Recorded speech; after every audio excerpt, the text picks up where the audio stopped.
Hi, welcome to Math321. This is fixed point methods in more than one dimension.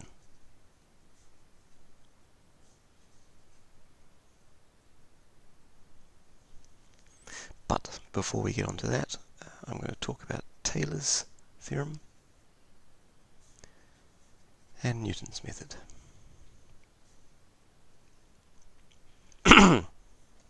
So suppose we have some f, real numbers, and there exists a root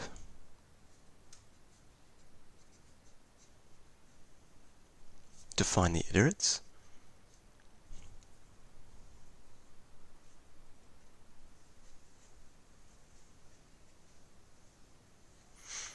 This can be derived from Taylor's theorem, as I have implied to people in class. So 0 f of alpha equals fxi plus, and this is Taylor's theorem,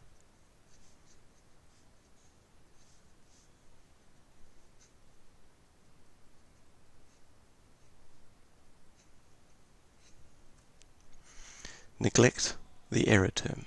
Taylor's theorem with an error term implies there exists some number so that this is true.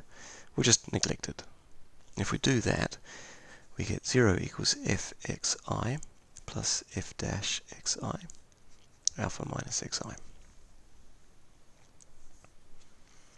And this implies that xi minus alpha is equal to fxi over f dash xi. So let's suppose this thing is very small. So we have xi minus alpha equals h, very small. And that of course implies that alpha is going to be equal to xi minus h.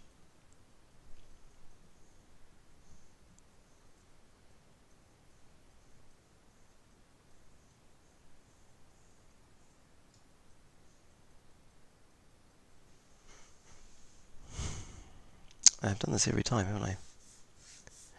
Alpha minus xi equals h implies that alpha is equal to xi plus h. This is equal to minus h. Here we go. So if xi plus h is going to be alpha, then maybe our next best update should be plus h.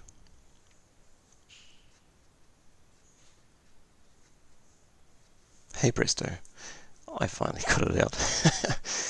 For those of you who aren't associated with the class in 2018, I screwed up that calculation quite a few times in class.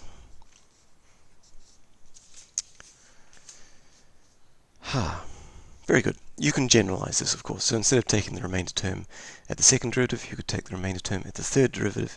If you do that and solve for h, which will, instead of being a linear equation, will now be a quadratic, you get Haley's method,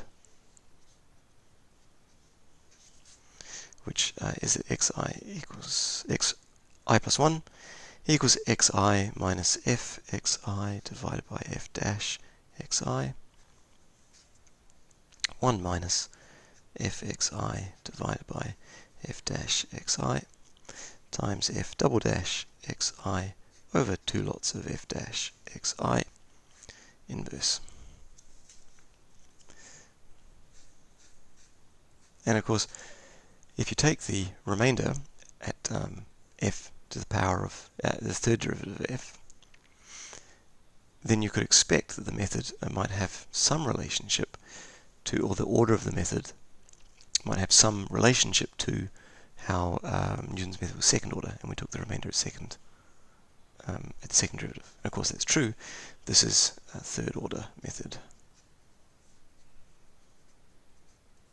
Now if you stare at this a little bit and squint slightly, you can derive something called the householder method,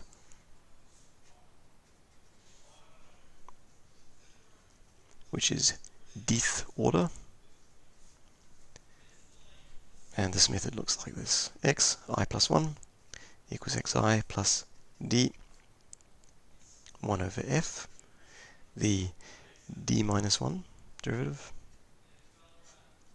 xi divided by 1 over f d.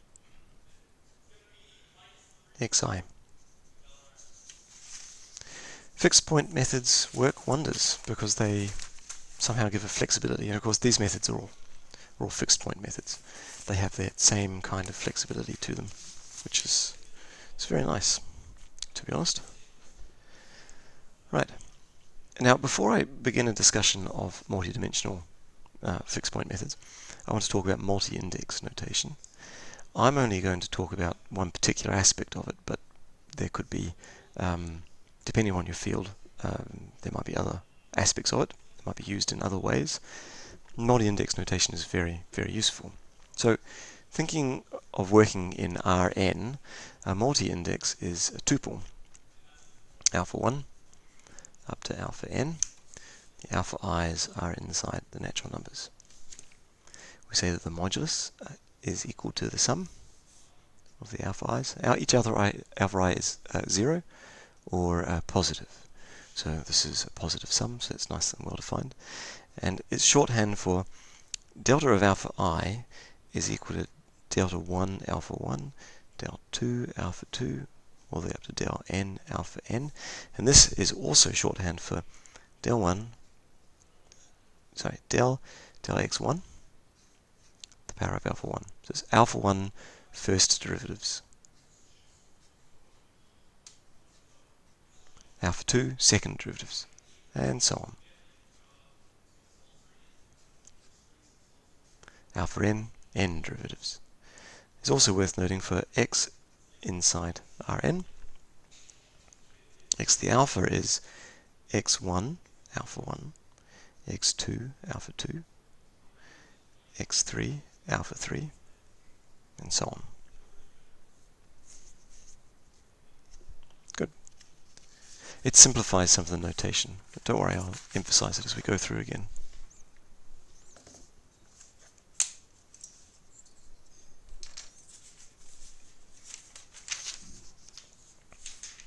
So systems of nonlinear equations and finding their roots. Things basically work the same way as in one dimension, except that certain types of methods don't work. The bisection method relied on the mean value theorem, which is more complicated to apply in Rn, requires many more points to check rather than just 2. So the bisection method can be used, but it's not. It doesn't have some of the nice properties that the bisection method in R has.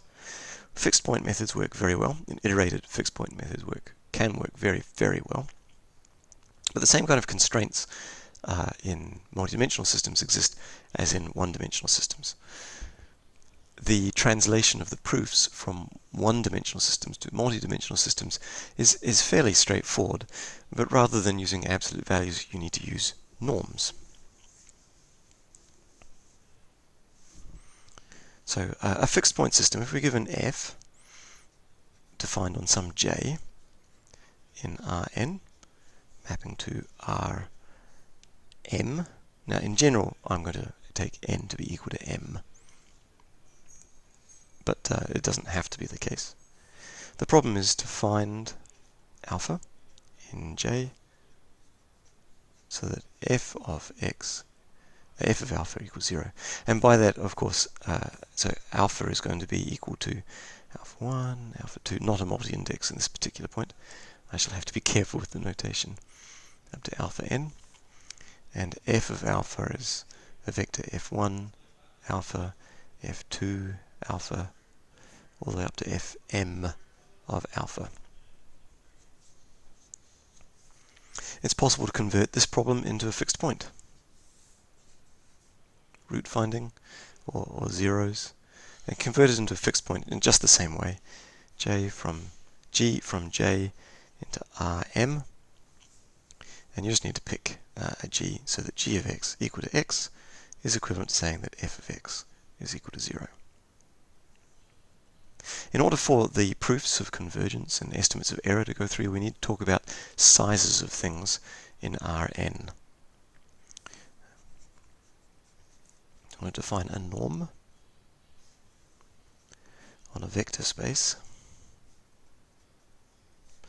like Rn, You can add things in Rn, you can subtract things in Rn, and you can multiply things in Rn by R, is a function that goes from the vector space into positive real numbers,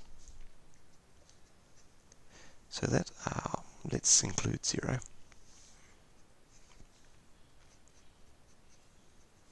Well, that's implied by the domain here.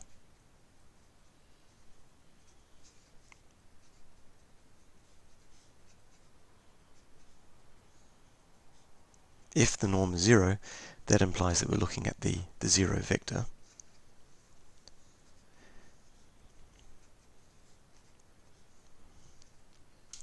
So for all real numbers, so I'm talking about a vector space V over R, if anybody knows what that is, lambda V.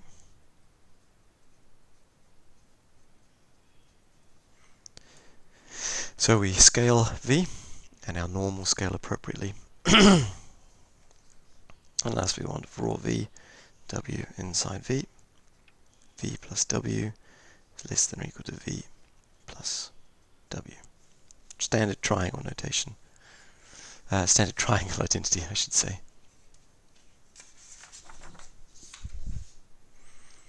A few examples.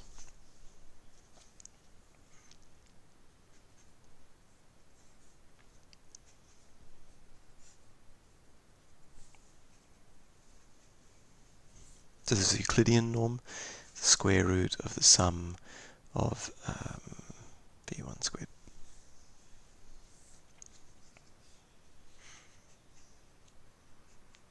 The 1 norm, sometimes called taxi cab, it's the sum of the absolute value of the elements of v.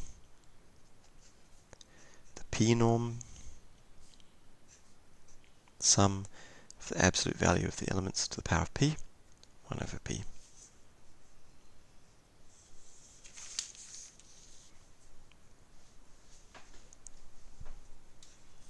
The subnorm, in which most of our work will be done.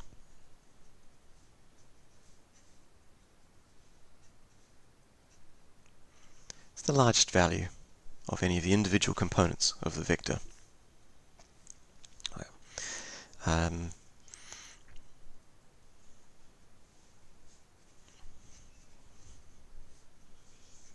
So if we take the space of matrices over V, we can add those, we can subtract those, we can multiply them, we can times them by an element R. This is a vector space. And we can extend these norms to them. So, for example, the operator P norm, which I will just write as with a P, really, is the supremum over V inside the vector space. We have a matrix, we can times vectors by it, and that will be a vector, so we can take its P norm, and we divide by the P norm of V. I want to make sure that V is not equal to 0. Actually, I don't think it makes any difference because it's linear in V. The 1 norm is the max over I of the sum from j equals 1 to m, because we're mapping into, for example, space M, or if V is m-dimensional, of the components. So this is a sum over columns. We have the infinity norm. The maximum j, the sum over I. So this is a sum over rows. And Frobenius norm, which I like, square root of the trace of the transpose. Or if you're dealing with a non-Euclidean space, we have an arbitrary metric, then it's the adjoint with respect to that metric. So with, I think I've written 3 down several times. So with that particular idea of size, which works just like the absolute value does on the line, for example, or the modulus does for complex numbers, we can write down a theorem that should be very, very familiar.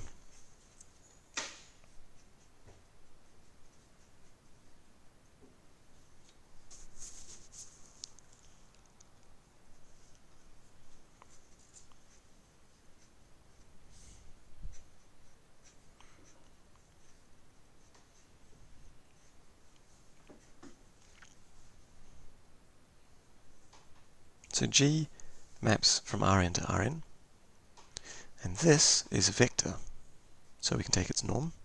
I'm not going to specify the norm, it actually doesn't matter. The proofs do all use sup, or the infinite norm, but it doesn't matter.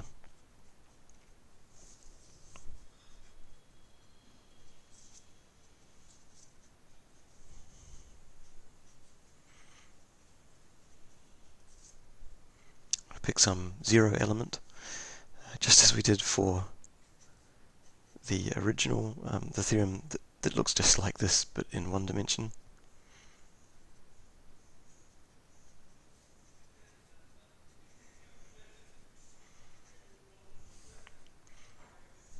And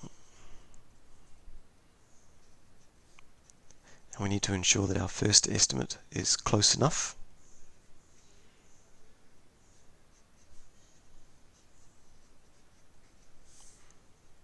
And I'm using a little bracket and a number here to denote the iterate in our fixed point scheme to avoid using lowercase numbers, because those are going to be reserved for components of vectors.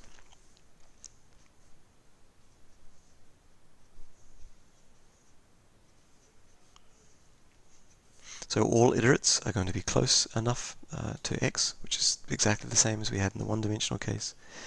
We know that there exists an alpha,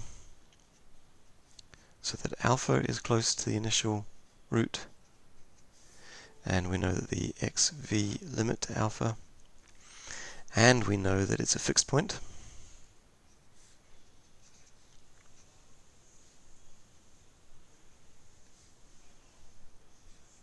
And alpha is unique inside of the set defined by.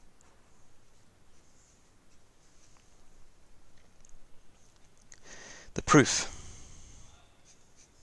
Well, once you do the translation from absolute values to norms, the proof is exactly the same. I'm not kidding. And it's important to realize that that's the case, because the concepts we've been dealing with regards to the proof all have to do with issues of size. So this is just a statement about issues of size. It doesn't matter that G is a vector. It doesn't matter that X is going to be a vector. It doesn't matter that the fixed point is a vector. What matters is we have some kind of contraction going on. What matters is we start close enough inside some neighborhood of our initial estimate, and that initial estimate is good enough. And the proof is exactly the same. Fixed points, the same kind of results that apply in one dimension will apply in multi-dimensions, unlike things like the bisection method. So that's another benefit of fixed points. A lot of our results relied on the Taylor's theorem. So here is the multivariate Taylor's theorem.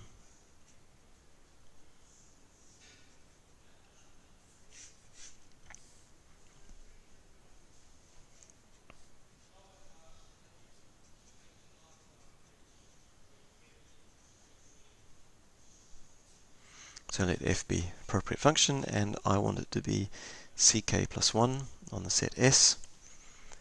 If A is inside S, and A plus H is going to be a vector here, because these things are vectors, are inside S, then f A plus H is equal to the sum of the absolute values. This is a multi-index now, less than K.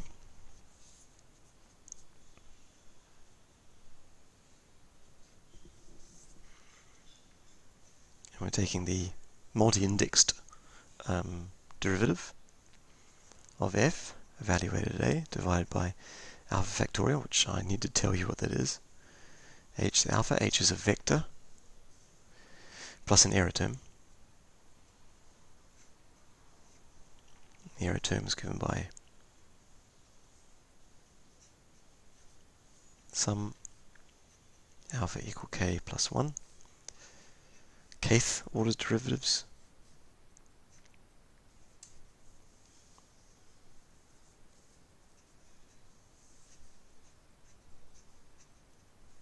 For some t inside 0, 1. Or you can write it another way. K plus 1 times again kth order derivatives.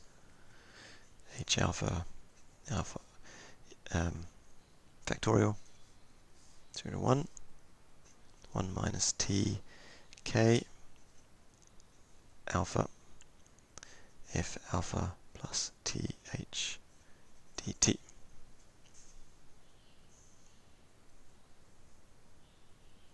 Okay. I won't write out any more. I'll just go back to multi-indices. So if alpha is a multi-index,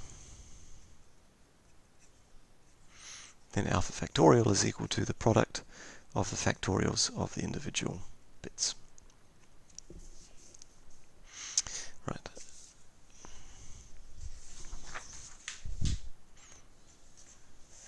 And to be n equals 2, if alpha is equal to 0, 0, then alpha f x, well, 0, there's no derivatives involved, this is just f of x. V to the alpha is just v1, 0, v2, 0, so that's 0, 1. Alpha equal 1, 0 is going to be d by dx1 of f of x. V alpha will just be v1. If alpha is equal to 1, 1, so here this is a 0 order multi-index. This is a first order multi-index. This is a second order multi-index. This is the first order and the second order of f.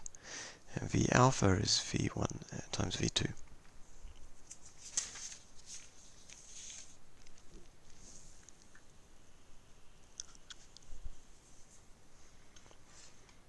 So without actually proving the multivariate Taylor theorem, I'm going to talk about this condition.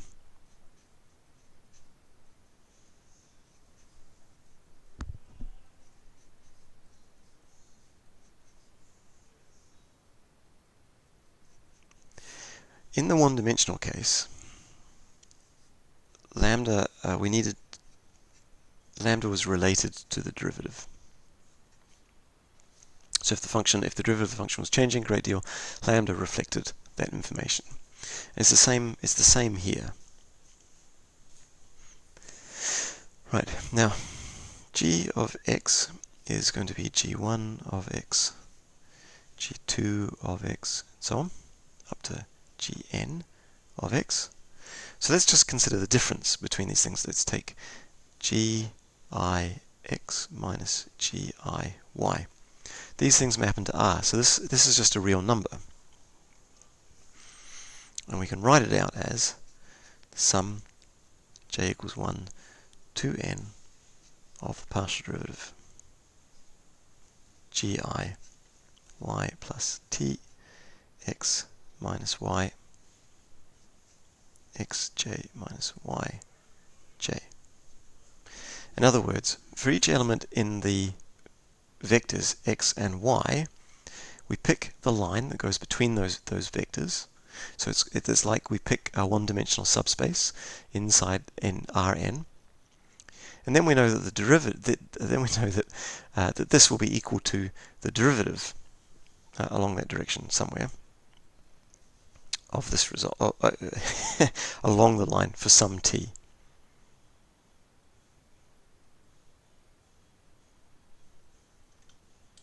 Which follows from Taylor's theorem with remainder applied. So this says that gi at x equals giy plus, and we're taking just first order derivatives here, so I'm going to just write this as multi-indices of first order del alpha gi y plus t x minus y. In the Taylor's expansion, that's this is h, x minus y alpha. So if I take absolute values of both sides, absolute value of gix minus absolute value of giy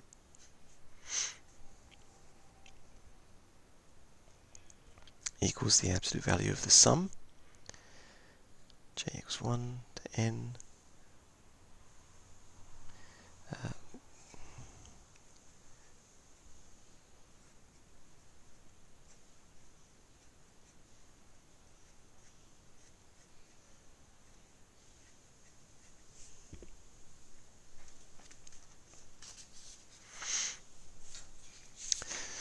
then I can, this is a sum, it's a finite sum, so I can take the absolute values inside if I use less than or equal. And the result is gix, giy, it's less than or equal to sum,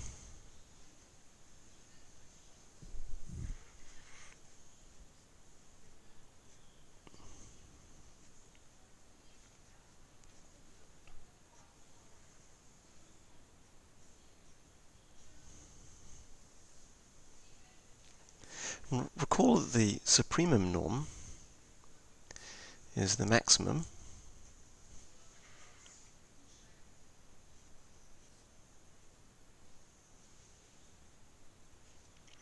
so I could take this outside if I put the supremum on there. So gix minus giy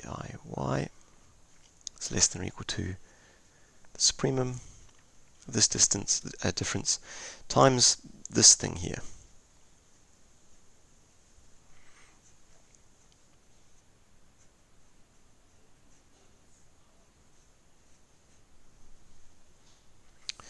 So if we had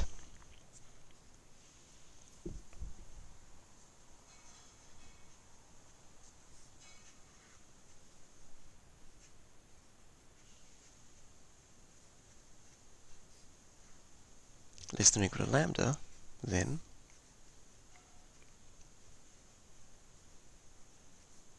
would be less than or equal to lambda, which is looking a little bit like the condition needed in the theorem I just gave you. Take the supremum over this side as well, then we can say that, because this doesn't depend on I, and that does,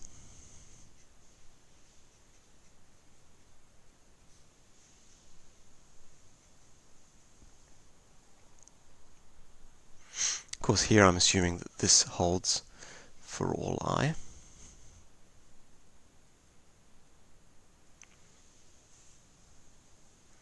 Now you can use other norms in the derivation of this result to get other results here. So an example it would be if del gi del x j y plus t x minus y is less than or equal to lambda over n. Of course, the sum over n would be less than lambda and everything would be fine. You have different norms, you get different conditions here. So the condition in the theorem that looks a little bit like this really is still related to the derivatives of g.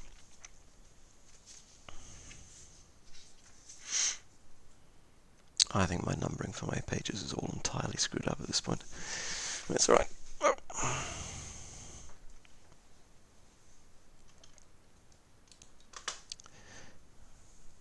Convergence rates.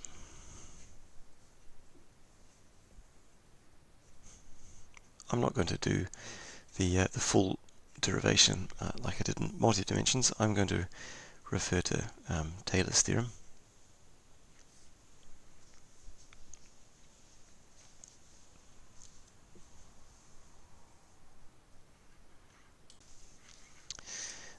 If you remember, Taylor's theorem provided an expansion and then a term that we neglected, and then the leading order with the error told us what the convergence rate was. So I want to rewrite Taylor's theorem as you saw it already. So gj xi minus 1 equal to gj alpha plus the sum multi indices equals to 1.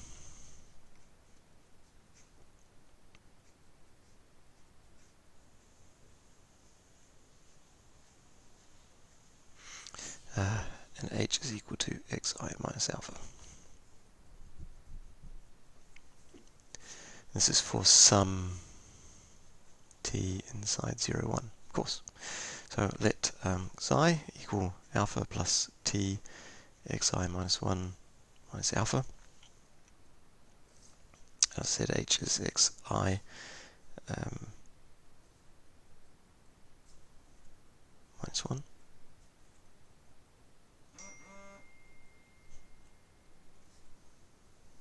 Minus alpha.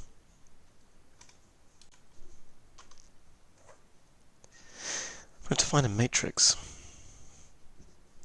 G of x. It's going to be the matrix whose ith jth entry is del I, del xj. So the i's are the row, j's are the column. Column, not spelled correctly.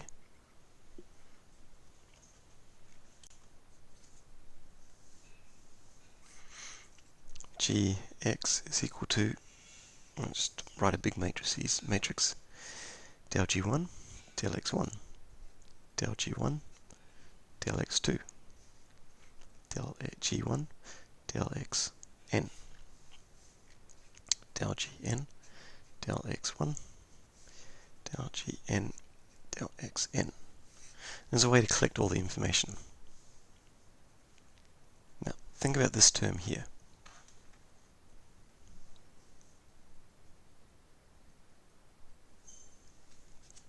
I'll write it out in a little bit fuller. So we have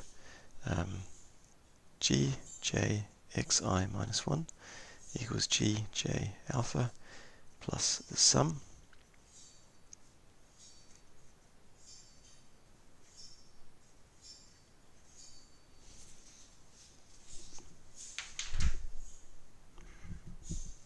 So what is this?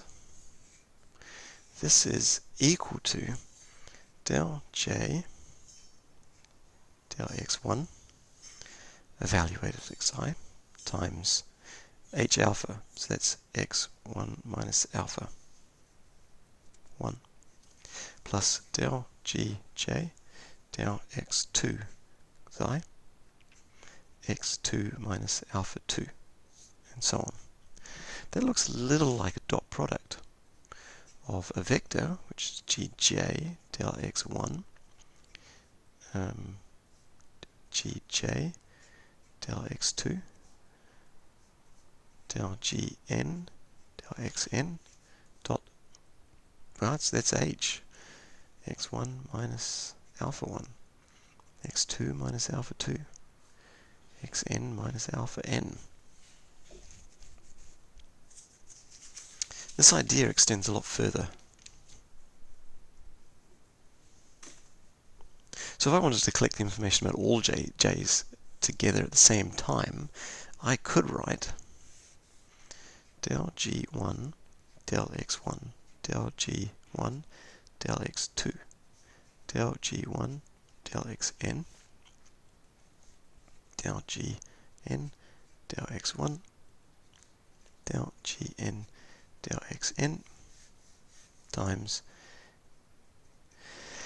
x1 minus alpha 1, x2 minus alpha 2, all the way down to xn minus alpha n. And this is the expression g, evaluated at xi, for example, acting on h. Matrix acting on the vector.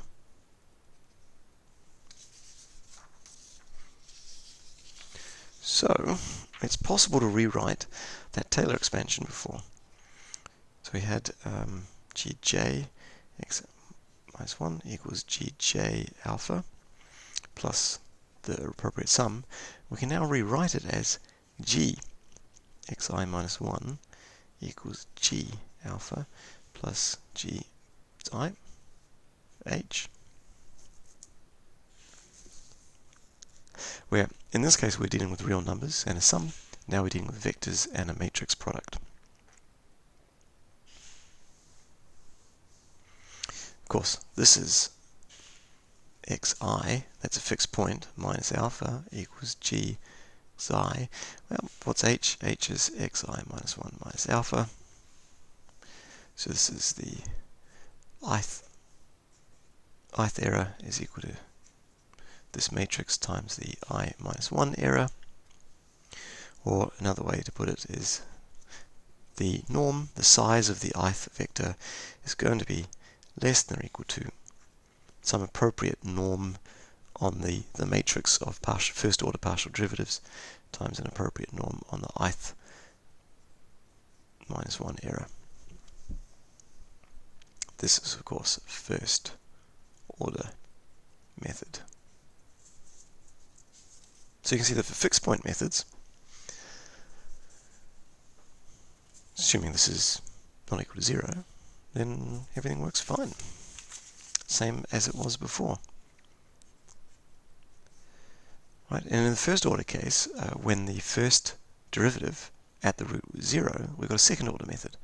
Does the same thing work here? Of course it does. Exactly the same way. So in this case, g j xi minus 1, g j alpha, plus the first order derivatives,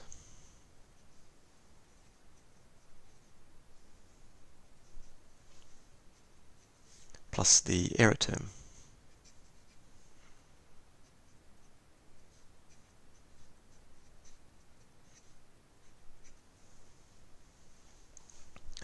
And h is equal to xi minus 1 minus alpha, and xi is equal to alpha plus t xi minus 1 minus alpha for some t in, as is dictated by Taylor's theorem with remainder. So we need to understand what this thing is.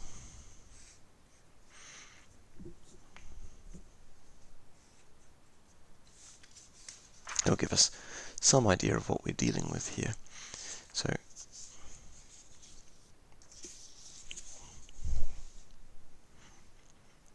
sum over second order multi-indices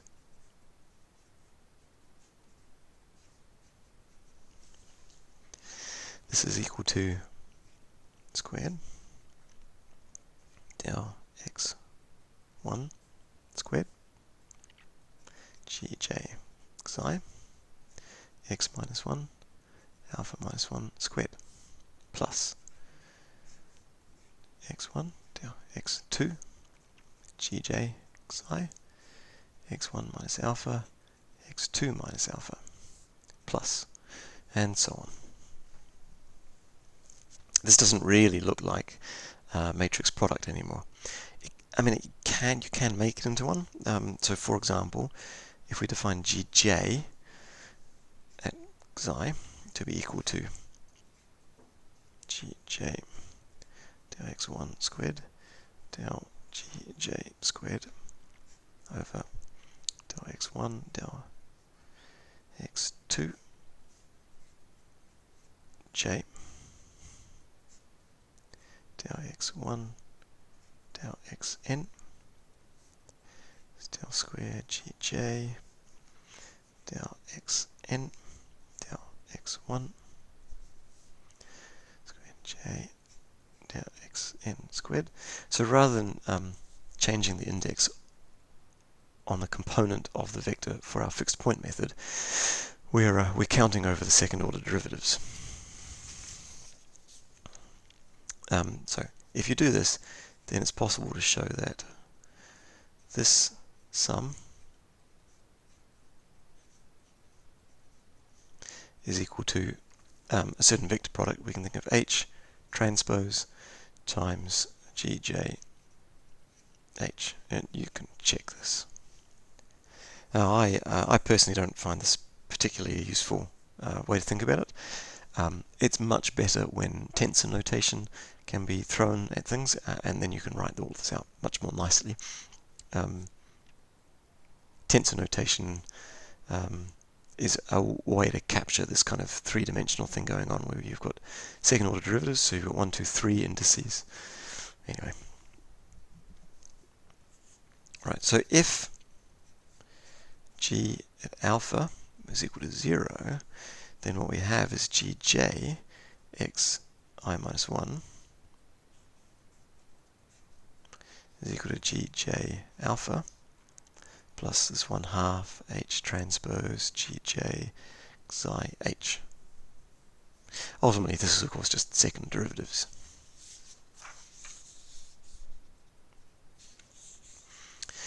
So, if there exists some m, positive real numbers, so that the max over j of each j is less than m, which is really saying that the max I, j, k of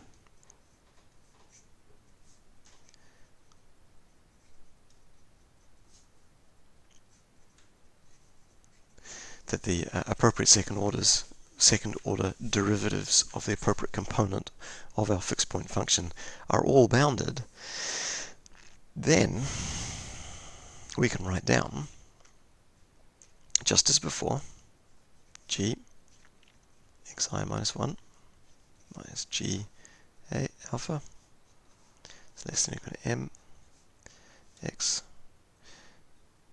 I minus 1 minus alpha squared. Infinity norms.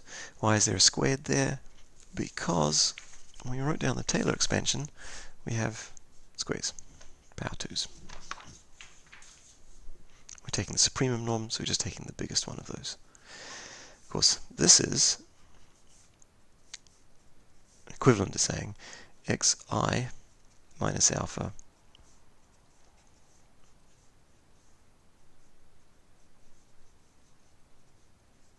and that's just, this is the error. So this is saying that the ith error is less than or equal to some number times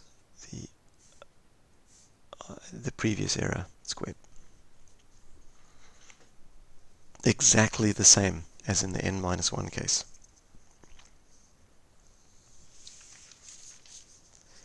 There's nothing different or special going on here. All of your intuition is fine. You just have a lot more things to think about when you talk about derivatives.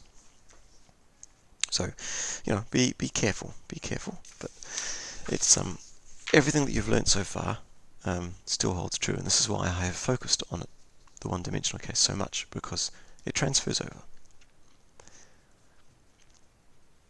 Example: f Rn goes to Rn. Find x so that f of x equals 0. Right, I'm going to consider g of x equal to x minus some matrix f of x, because this is a vector. This is like the chord method.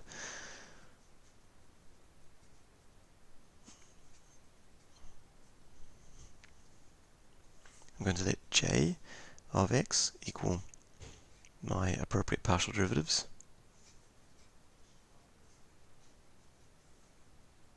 So j is a matrix where it has this components. And then g, which is the appropriate similar matrix but for g rather than for f, is going to equal 1, the identity, minus a times jx. You should check this. What's the derivative of this with respect to x1? No, I'm really, check it. You need to do the calculations to figure it out. So, we take our iterated scheme. Our vector, kth plus 1 vector, is equal to the previous k vector minus a fxk. And that will converge if the absolute value with respect to the infinity norm of our g is less than 1, which is what we needed from the theorem at the very beginning. and that implies that 1 minus a jx less than 1. Just like the previous chord method. Of course, we can't expand out in the previous chord method. When we did it, I expanded out the absolute value. You can't do that so easy now. But this implies that a should be close to the inverse of this at every iterative we're going to consider, which kind of leads nicely to Newton's method in more than one dimension.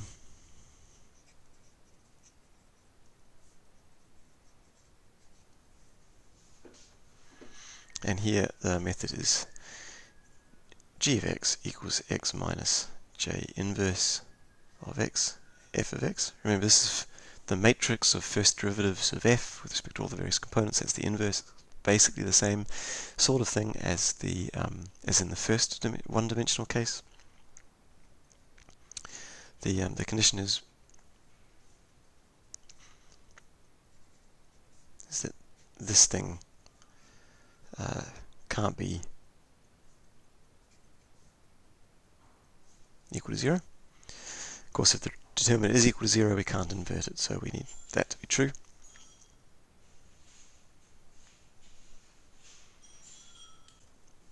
And of course, we need this condition in some appropriate neighborhood. So this is for all x, so that x minus alpha is this in rho, where alpha is the root and rho is greater than 0. Just like in the one-dimensional case. Now, in inverting matrices, of course, is not sometimes can be a lot of work. It's often easier just to rewrite this as a system of linear equations and to solve in some appropriate way. But there's numerical techniques for the inversion and solution of linear differential equations, which this course is not about. So I'm not going to go into it. Hopefully you've seen those sorts of things before. So the iterates are xk plus 1 equals xk minus j inverse xk fxk. And from this, if we take the xk to the other side and multiply out by the inverse matrix, we get jxk. There's a matrix applied to a vector.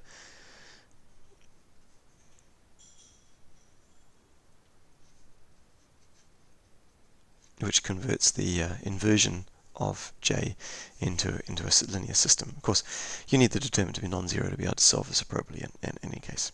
Okay. What's the derivative? G. The matrix of first order derivatives is equal to I minus j inverse at the root. This is I minus I, which is equal to 0. How do I know this is the derivative? Well, you can check it, and I suggest you do this. For matrices, del by del xj of j inverse times j is equal to j inverse del j del xj plus del j inverse del xj j. And in particular, this implies that del j inverse of del xj equals minus j inverse del j del xj. J inverse. So, use these, check them, make sure you know where these equations for derivatives applied to matrices are coming from, and you can apply that to derive this. Or you can do the calculation by hand and check each linear equation separately. Point is, the first derivatives of our fixed point method at the root is equal to 0, and this implies second order. Exactly the same. It's exactly the same. What's the geometric picture?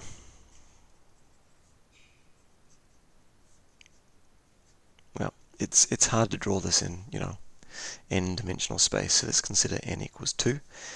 Then we have j equal to del 1 f1, del 2 f1, and here I'm writing del 1 for d by dx1.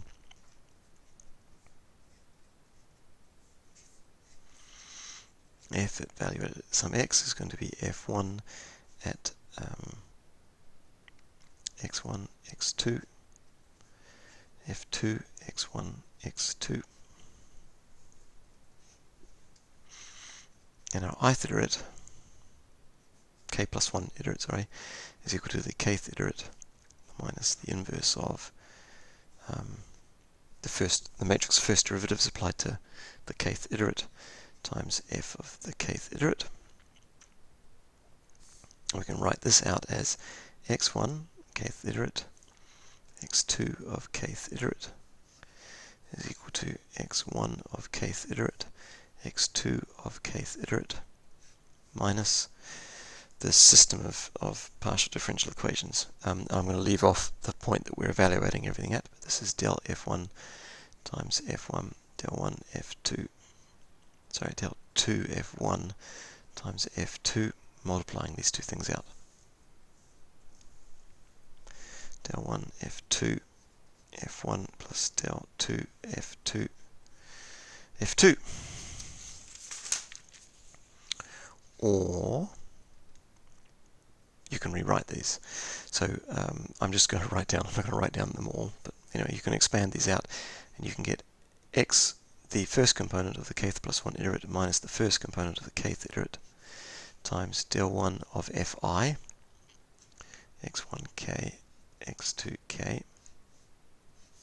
plus x2k plus 1 minus x2k, del 2 fi, x1, x2, both the kth iterates, plus fi, x1k, x2k equals 0. So we get two of these because we have two components for f, and this is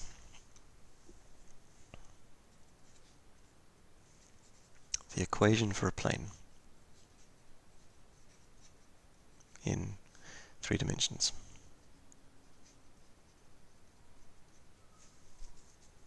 So the plane is x1, x2, z, where z is equal to f, x1, x2. I guess I should say I probably there. And these equations are where the plane intersects the x1 or x2 axis.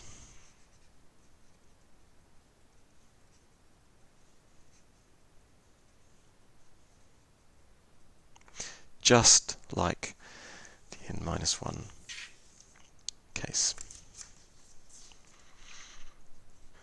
Nothing's changed. It's all exactly the same. Even the error bounds involving numerical error, which I won't go into, all exactly the same. How close is close enough? Well, I'm going to use the heuristic approach that I took earlier on before I gave the result, the nice clean result in 1 dimension. So we know that for n equals 1, the kth plus 1 error is equal to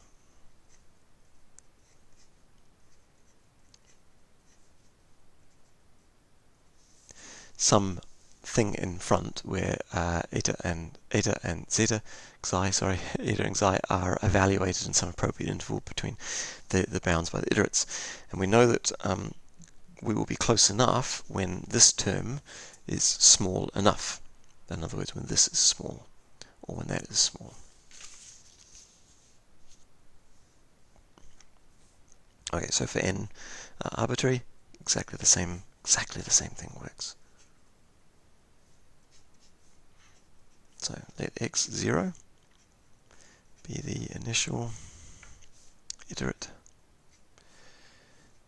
so that the first order derivatives of our function f has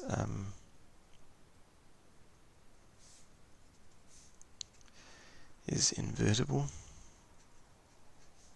and I want the norm of this thing to be bounded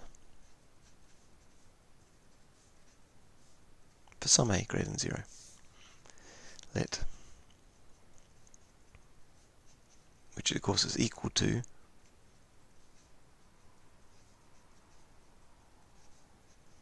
and I want this less than be equal to b for sum b greater than 0. Also, I want the sum k equals 1 to n of the second order derivatives.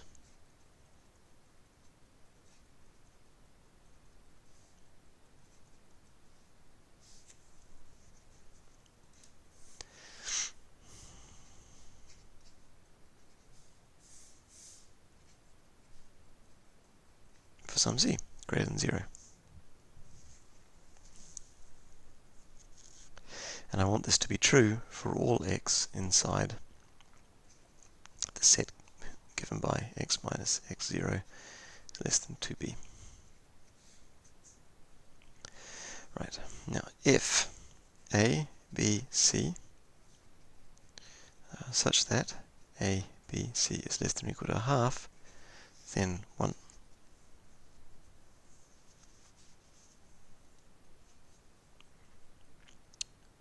For all k, we know we sit in an interval of radius b around 2b around x0. And we know there exists a fixed point or a root so that our iterates converge to us, and the distance between the iterates and the fixed point, some appropriate norm, is 2b over 2k, and that gives the rate of convergence.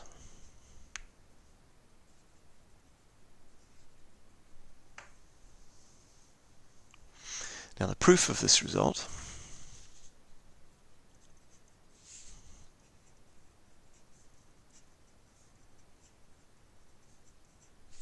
also shows that the distance between the k plus 1 iterate and the kth iterate is less than b over 2k, as is needed or implied by my comment about the rate of convergence. So Newton's method behaves just the same way as you would expect. Of course, there is a version of secant method here as well. That is called Broyden's method. I'm not going to go into the details for it, but it's worth having a look at, I think, if you're interested in alternate methods in more than one dimension.